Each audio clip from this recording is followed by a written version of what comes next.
오늘 본문의 말씀을 가지고 우리 성령 강림 주일인데 성령에 의해 사는 삶이란 제목으로 말씀의 은혜를 나누기를 원합니다. 이런 교회에 만약에 목사가 없다 하면 교회에 어떤 문제가 생기겠습니까? 우리 교회는 아무 문제가 안 생깁니다. 아무 문제 안 생깁니까? 목사가 없으면 어떤 문제가 생기겠습니까? 당장 주일날 예배를 드리기가 이제 힘들어지는 부분들도 있고, 중요한 것 가운데 한 가지가 뭐냐면 올바른 진리를 지켜나가는데 위험에 빠지게 될 수 있다는 겁니다. 요즘 이단적인 그런 진리들이, 이단적인 그런 잘못된 가르침이 많지 않습니까? 이단들이 들어올 때에 이 성경의 전문가가 없으면 이것이 바른가 바르지 못한가에 대해서 구분하지 못하고 거기에 넘어갈 수가 있다는 겁니다. 여러분 신천지 이야기 들으셨죠? 통일교 이야기 들으셨죠? 그게 여러분 사람들이 왜 저기에 빠질까 이해가 안 되죠? 근데 제가 그 통일교 원리 강론을 한번 읽어봤습니다. 야, 그게 여러분 읽어보시면 쏙 빠집니다. 우리는 성경을 믿어라 이렇게 말하는데 그 원리 강론을 읽어보시면 이성적으로 이해할 수 있게 성경을 막 풀어놨습니다. 우리는 왜 사람들이 왜 저기 빠질까 하는데 거기에 읽어보면 쏙 빠지게 되어 있습니다. 그래서 누군가가 진리에 관하여서 가르침을 주지 않으면, 올바른 진리를 지켜주지 않으면 교회가 위험에 빠질 수가 있다는 겁니다. 제가 부목사로 있던 그 교회에서 담임 목사님께서 다른 곳으로 개척을 하기 위해서 사임을 하게 되었습니다. 그래서 그 교회가 새로운 목사님을 찾습니다. 한국 교회는 새로운 목사님을 찾을 때에 제가 있던 교회가 한 1000명 정도 모이는 교회였는데 얼마나 많은 분들이 오려고 하겠습니까? 이 목사님, 저 목사님 다 이렇게 그렇게 설교도 들어보고 찾는데 어떤 목사님이 이제 가장 유력한 후보로 이야기가 되고 있는 것을 들었습니다. 제가 그때 영국에서 공부할 때였는데 제가 사실은 영국에서 공부 끝나면 그 교회에 다시 돌아가기로 이렇게 되어 있었기 때문에 그 교회에 관심을 많이 가지고 있었습니다. 그 이야기를 듣고는 한 장로님께 전화를 드렸습니다. 장로님, 제가 알고 있기는 그 목사님은 신학적으로 자유주의 신학에 조금 영향을 받은 분입니다. 라고 이렇게 전화를 드렸습니다. 그러니까 그 장로님께서 하시는 말씀이, 목사님, 저는 자유주의가 뭔지 모릅니다. 모르고 상관없이 그냥 성품만 좋으면 괜찮다고 생각합니다. 이렇게 말씀하시는 거예요. 제가 마음이 너무 안타까웠습니다. 이런 물론 목회자가 성품이 좋아야죠. 성품이 좋으면 좋지요. 하지만 성품보다 더 중요한 것은 올바른 진리를 가지고 있느냐, 이것이 훨씬 더 중요한 문제입니다. 목회자가 올바른 진리를 가지고 있지 못하면 교회가 안전할 수 없습니다. 여러분, 자유주의가 무엇입니까? 자유주의 신학이라는 것은 물론 복잡한 설명들이 있겠지만 간단하게 말하면 이 성경을 하나님 말씀으로 보지 않습니다. 이 성경은 그냥 문학책 중에 하나로 보는 겁니다. 그래서 성경에 나와 있는 예수님의 기적들을 안 믿습니다.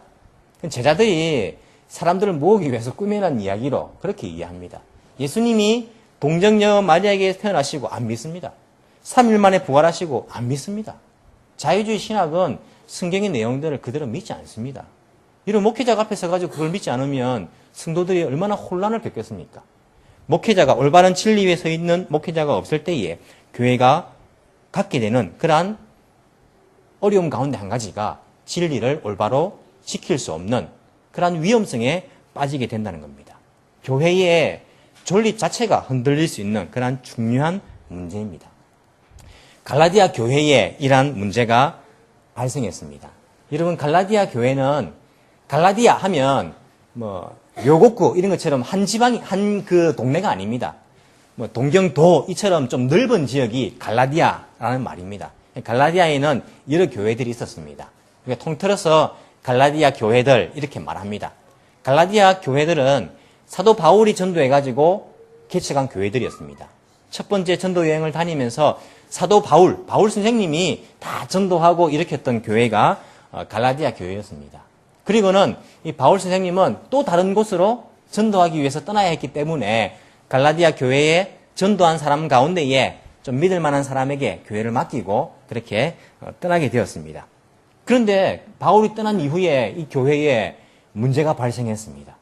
교리적인 아주 심각한 문제가 발생했던 것입니다. 이 교회에 문제가 생겼다는 이야기를 듣고는 바울 마음이 이 정말 애가 탔습니다. 갈라디아서 읽어보시면 얼마나 바울이 애가 탔는지 그 마음들이 다 나타나고 있습니다. 당장이라도 뛰어가서 바로 된 그 가르침을 바른 그런 복음들을 다시 한번 가르치고 싶었지만은 지금처럼 뭐 오늘 비행기 예약해가지고 당장 갈 수 있는 그런 상황이 아니지 않습니까? 준비를 잘 하지 않으면 중간에 어떤 일을 만날지도 모르고 반드시 준비를 해서 그렇게 가야 되는 그런 길이었기 때문에 또 바울이 당장에 갈 수 없는 입장이었기 때문에 급한 대로 편지를 써서 보냈습니다. 갈라디아에 있는 교회들에게 하면서 먼저 내가 가기 전에 편지를 써가지고 그들에게 보냈습니다. 그리고는 예루살렘에서 이 교회 총회가 열렸는데 거기에 이 바울이 갈라디아 교회에서 문제가 되었던 그 교리적인 문제를 그 총회에서 이야기하고 바울 너의 가르침이 맞다 이렇게 인정받고 다시 갈라디아 지방과 처음 개척하였던 그 교회를 방문하는 그러한 일들이 나중에 있게 됩니다.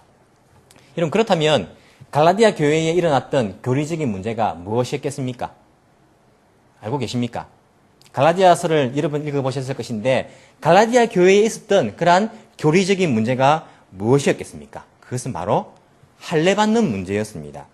갈라디아 교회에는 유대인 중에서 예수 믿은 사람이 있었고 그리고 이방인으로서 유대인이 아닌 사람으로서 예수 믿은 사람이 함께 있었습니다. 그들 사이에는 차이가 있었습니다. 어떤 차이입니까?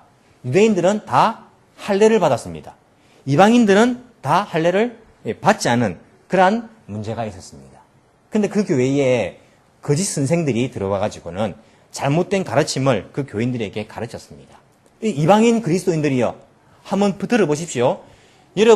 여러분들은 바울에게 오직 믿음으로만 구원받는다라고 가르침을 받았는데 네, 맞습니다. 믿음으로 구원받습니다. 하지만 그것으로 충분하지 않습니다.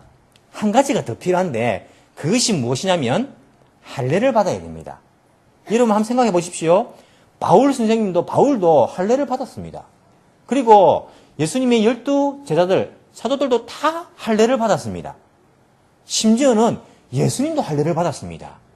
여러분, 예수 믿어야지 믿음으로 구원받는 건 맞는데 여러분들도 할례를 받아야 됩니다. 이렇게 가르쳤습니다. 여러분 같으면 넘어가겠습니까? 안 넘어가겠습니까?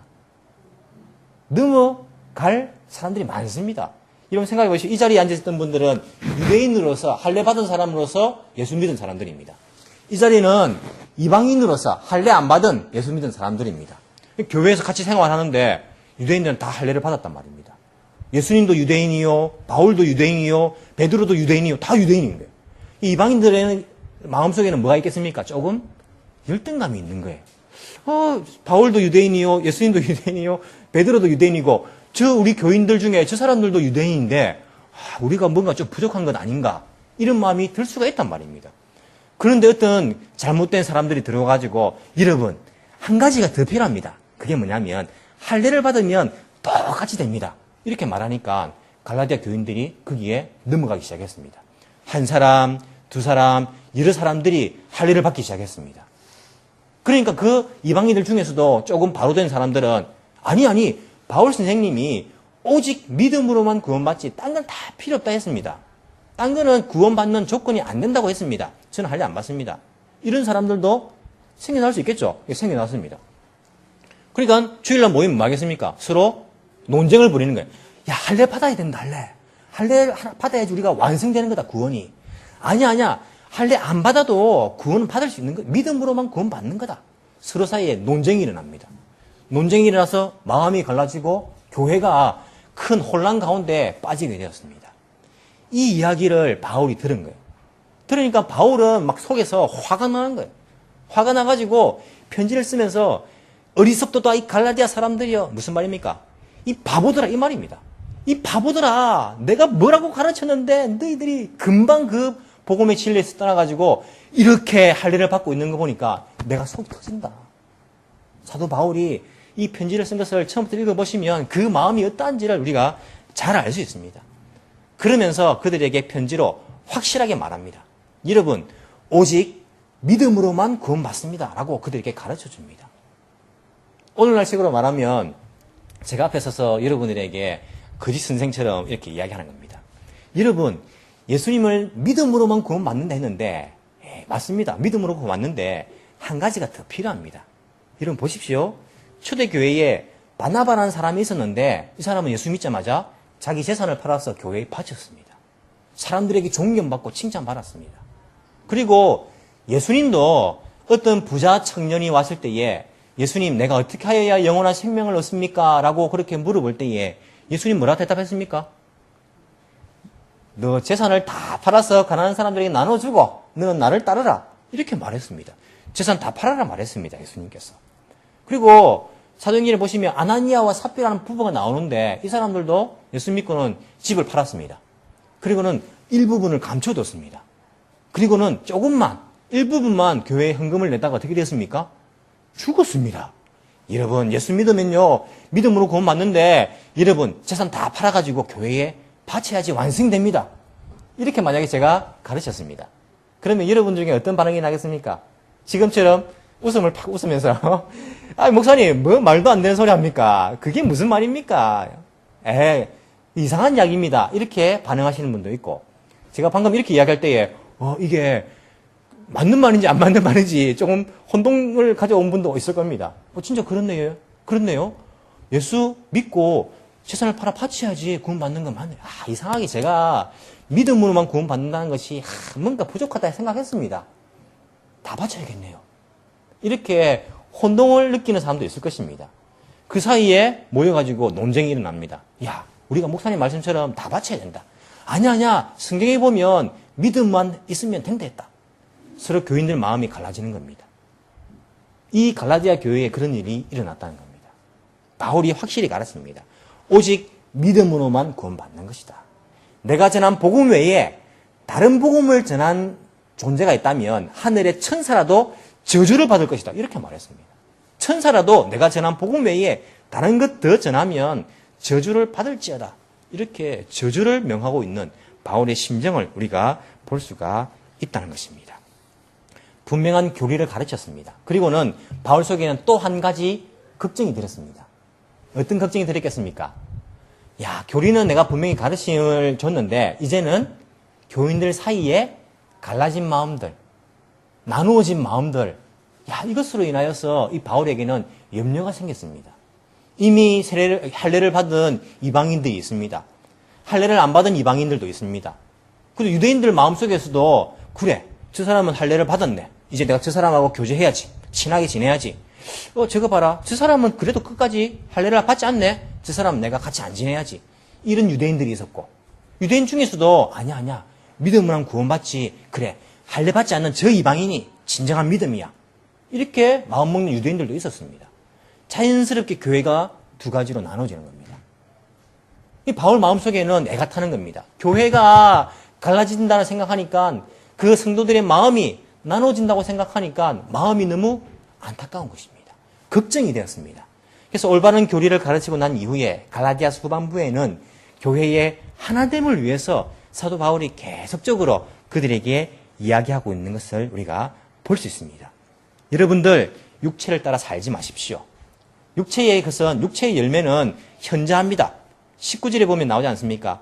육체의 일은 현저합니다. 음행과 더러운 것과 호색과 우상 숭배와 술수와 일반적으로 우리가 하면 안 되는 것들을 말합니다. 우상 숭배 하면 안 됩니다. 그리고는 음행과 더러운 것과 호색과 술수 다 우상 숭배와 관련된 것입니다. 여러분 이 시대 때에는 이방 신전, 우상 신전에 가서 사람들이 제사를 드렸습니다. 제사를 드리고 그 우상을 섬기는 그 신전에 누가 있었냐면 그 신전을 섬기는 여인들이 있었습니다. 그 여인들이 그냥 우상을 섬기는 데만 일한 것이 아니라 어떤 일을 했냐면 우상에게 제물을 드리고 제사를 지내고 나오는 그 사람들과 음란한 행위를 했습니다. 신전에서. 그래서 이 우상 숭배와 음란한 일들은 연관되어 있었습니다. 일방적으로 우리가 하면 안 되는 우상 숭배의 문제에 대해서 사도 바울이 경고를 하고 있습니다. 하지만 그 외의 것들은 다 교회의 분열에 관계된 그러한 것들을 그들에게 주의시키고 있는 것을 볼 수 있습니다. 20절을 보십시오. 원수를 맺는 것, 그리고 분쟁, 시기, 분냄, 당짓는 것, 불리함, 이단, 투기, 이것들이 다 교회의 분열과 관계된 그런 것들을 아주 많이 이야기하고 있는 것을 볼 수 있습니다. 사도 바울이 얼마나 교회의 분열을 염려했으면 그들에게 여러분 이렇게 해서는 안 됩니다. 일반적으로 우리가 하면 안 되는 것들, 우상숭배, 그리고 원수 맺는 것, 분쟁, 시기, 분냄, 당짓는 것, 불리함, 이단, 투기. 우리가 나와 생각이 다르다 해서 나와 마음이 갈라진 그 사람들, 당을 짓고 분열을 하고 미워하고 원수가 되고 그렇게 해서는 결코 안 됩니다라고 그들에게 경고를 하고 있습니다. 처음에는 교리적인 문제로 그들이 나누어졌지만은 한번 나누어지고 나면 교리는 더 이상 문제가 되지 않습니다. 이미 마음이 나눠졌기 때문에 반대쪽에서 뭐 한다면 다 반대합니다. 반대를 위해서 반대합니다. 정치에서 보지 않습니까? 정치에서도 저 정책은 국민들을 위한 정책 같은데 라고 생각해도 반대당은 어떻게 이유를 만들어서라도 그냥 반대합니다.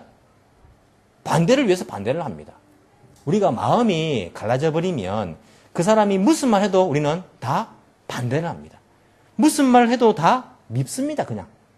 마음이 이미 나눠져 버리면 그렇게 된다는 겁니다. 처음에는 교리가 문제였지만은 나중에는 이미 나눠져 버린 이 분열이 이 교회 가운데에 큰 문제로 자리 잡게 되었다는 것입니다. 여러분 어떻게 하면 이 나눠진 마음들을 하나 되게 할 수 있겠습니까? 어떻게 하면 분열된 그 교인들의 마음을 하나로 묶을 수가 있겠습니까? 사람의 힘으로 하기가 힘이 듭니다. 어릴 때부터 함께 신앙생활을 한 사람 저도 있습니다. 있는데 교회에 문제가 생겨가지고 서로 싸우고 나니까 야 이거 마음 합치기가 너무 힘든 거예요. 아주 오랫동안 사귀고 서로 좋은 관계를 유지했지만은 무슨 문제로 마음이 갈라지고 나니까 그 다음부터는 하나 되는 것이 인간적인 힘으로는 거의 불가능한 일이 아닐까라고 생각될 정도로 너무너무 힘이 들었습니다. 그렇다면 방법이 없습니까? 어떻게 하면 나눠진 마음을 하나로 만들 수 있겠습니까? 성령의 열매를 맺는 것입니다. 성령에 따라서 살아가는 것입니다. 성령의 인도함을 받아 살아가는 것. 그러한 삶을 살 때에 교회는 성령의 열매를 맺게 될 것이고 그 열매로 인하여서 교회는 하나가 되게 될 것입니다. 여러분 우리 가운데에 여기 보면 성령의 열매를 말하고 있습니다. 몇 가지를 말합니까? 사랑과 희락과 화평과 오래 참음과 자비와 양선과 충성과 온유와 절제니 성령의 9가지 열매를 우리에게 말씀하고 있습니다. 여러분 우리에게 이런 열매가 몇 개 정도 있습니까? 아니 나에게는 이 성령의 열매 가운데에 몇 개를 맺고 있습니까? 성경에서 보시면 성령의 열매는 인물 잘나고 돈 많고 힘 있고 능력 있고 말 잘하고 이런 것과는 전혀 상관이 없습니다. 사람들은 겉으로 보기에 저 사람 돈도 많고 인물도 좋고 말도 잘하고 힘도 세고 이러면 야 좋은 사람이다 라고 생각할지 모르지만은 성령의 열매는 육체의 것과는 전혀 상관이 없습니다. 다 우리의 내면적인 것과 상관이 있습니다. 사랑과 희락과 화평과 오래 참음과 자비와 양선과 온유와 충성과 절제. 이러한 성령의 열매 가운데에 여러분 안에는 몇 개 정도가 있습니까? 이 열매를 맺을 때에 나눠진 마음들이 하나 될 수가 있습니다. 하나라도 맺는다면 얼마나 교회에 풍성한 그러한 은혜가 넘치겠습니까? 예를 들어서 성령의 9가지 열매 가운데에 사랑, 이 열매만 맺는다 해도 우리 교회는 사랑으로 넘쳐날 것입니다. 모든 사람들이 성령의 열매로 다 사랑을 맺어 보십시오. 다 서로 사랑하고 내 것을 정말 가지고 다른 사람을 도와주고 서로 위해주고 진정 사랑한다면 이 한 가지 열매만 맺어도 교회는 달라질 것입니다. 여러분 가운데에 열매 가운데에 얼마 정도를 맺고 있습니까? 이 성령의 열매를 맺는 사람 하면 여러분 머릿속에 우리 교회 가운데 누가 떠오릅니까? 성령의 열매를 많이 맺는 사람, 우리 교회 가운데 여러분 한번 떠올려 보십시오 하면 떠오르는 사람이 있습니까? 금방 떠오르는 사람이? 없다면 우리가 문제인 겁니다. 성령의 열매, 사랑의 열매하면 사랑의 열매하면 그 권사님, 기쁨의 열매하면 그 집사님, 화평의 열매, 그분. 우리가 이렇게 성령의 열매하면 즉시 떠오를 수 있는 그런 성도들이 되는 것이 필요합니다. 성령의 열매를 맺을 때에 나눠진 마음들이 하나 되게 될 것입니다. 오늘은 성령 강림 기념주일입니다. 이런 사도행전 2장에 보시면 오순절에 기도하는 가운데에 예수님의 제자들에게 성령이 임하는 일이 일어났습니다. 오순절은 무슨 말입니까? 순은 10이란 말이 순입니다. 그래서 옛날에 일보가 아니고 순보라 하면 열흘마다 한 번씩 나오는 신문은 일보가 아니고 순보라고 했습니다. 순은 10이란 말입니다. 오순이니까 10이 5개입니다. 오순절은 50일째 되는 날이란 그런 말입니다. 뭐로부터 50일입니까? 6월절로부터 50일입니다. 6월절, 그 희생양으로서 예수님께서 십자가에 못 박혀 돌아가셨습니다. 그리고는 3일 만에 살아나셨습니다. 이 3일이 만 3일은 아닙니다. 금요일 날 달리시고 토요일, 주일날, 일요일날 아침에 살아나셨기 때문에 하루 금, 토, 일 이렇게 3일입니다. 만 3일은 안 되죠. 3일 만에 어쨌든 부활하셨습니다. 그리고는 40일 동안 이 땅에 계시면서 40일 이후에 성천하셨습니다. 6월절로부터 며칠입니까? 43일이 지났습니다. 제자들이 모여서 기도하기 시작했습니다. 며칠 동안 기도했겠습니까? 오순절이니까 7일 동안. 43일이 지나고 7일 동안 그들이 기도했습니다. 일주일 정도 기도하고 그 이후에 성령께서 오순절날 그들에게 성령이 강림하셨습니다. 내려오셨습니다. 성령이 임하니까 그들이 완전히 다른 사람이 되었습니다. 그들이 변화되었습니다. 교회를 세우고 그 교회에는 사랑이 넘쳐나고 내 것을 내 것이라 말하는 사람이 없고 필요한 사람의 필요에 따라 그들이 나누어주고 함께 모여 식사를 하고 하나님을 찬미하고 사람들은 이야 저 교회 봐라 정말 아름다운 교회다 칭송을 받고 예수 믿는 사람들이 날마다 늘어나는 그런 교회가 되었습니다. 성령이 그들 가운데 임하니까 그렇게 된 것입니다. 교회의 문제를 해결하는 데는 성령이 우리 가운데에 임할 때에 충만히 임재하실 때에 교회의 모든 문제들은 우리가 이겨낼 수가 있다는 겁니다. 내가 사랑하려고 해보십시오. 잘 됩니까? 내가 미워하는 저 사람, 나에게 원수 같은 저 사람 사랑하려고 해보십시오. 잘 됩니까? 잘 되지 않습니다. 내가 사랑해야지. 예수님 사랑처럼 내가 사랑해야지. 기도하고 오늘도 내가 만나면 사랑해야지. 라고 마음을 먹고 교회 오지만은 그 사람 얼굴을 탁 보면 어떻습니까? 다 무너집니다. 꼴 보기 싫고 말하기 싫고 같이 있기 싫고 사람의 힘으로는 되지 않습니다. 날마다 기뻐해야 하는데 내가 오늘도 아침에 일어나서 기뻐해야지. 오늘 기뻐해야지. 눈을 탁 뜨고 직장 가면 기뻐하지 않을 일들. 그 일들 만나면 기쁨이 싹 사라져 버립니다. 내 힘으로는 도저히 되지 않습니다. 방법은 무엇입니까? 성령의 열매를 내 힘으로 맺으려고 하는 것이 아니라 25절에 보시면 우리가 성령으로 살면 그렇게 된다는 것입니다. 오늘 일본어 성경을 보니까 훨씬 더 표현들을 잘 해놓았습니다. 세레니 요때 이키루, 미타마니 요때 이키루, 미타마니 미치비 카레루, 성령에 의해서 인도함을 받을 때에 우리가 이러한 열매를 저절로 맺는 것입니다. 내가 맺으려고 하는 것이 아니라 내가 성령 하나님, 성령과 함께 살고 성령과 함께 내가 인도하신 대로 따라가면 저절로 그런 사랑의 열매, 기쁨의 열매가 나오는 것입니다. 그렇게 돼야지 하나님 오늘도 내가 이 사랑의 열매, 내가 기쁨의 열매 이것이 아니라 오늘도 성령 따라 살고 성령의 인도함을 받게 하옵소서. 우리가 그 일들을 위해서 기도하는 것이 필요할 것입니다. 여러분 우리가 젊은 시절 때에 연애하게 되면 어떤 일이 생깁니까? 그 상대방이 내 마음속에 들어와 버립니다. 연애할 때에 상대방이 내 마음속에 들어와 버리면 다 끝나는 것입니다. 사랑스럽고 그 사람 보면 기쁘고 정말 만나면 부드러워지고 친절해지고 사달라는 거 있으면 어떻습니까?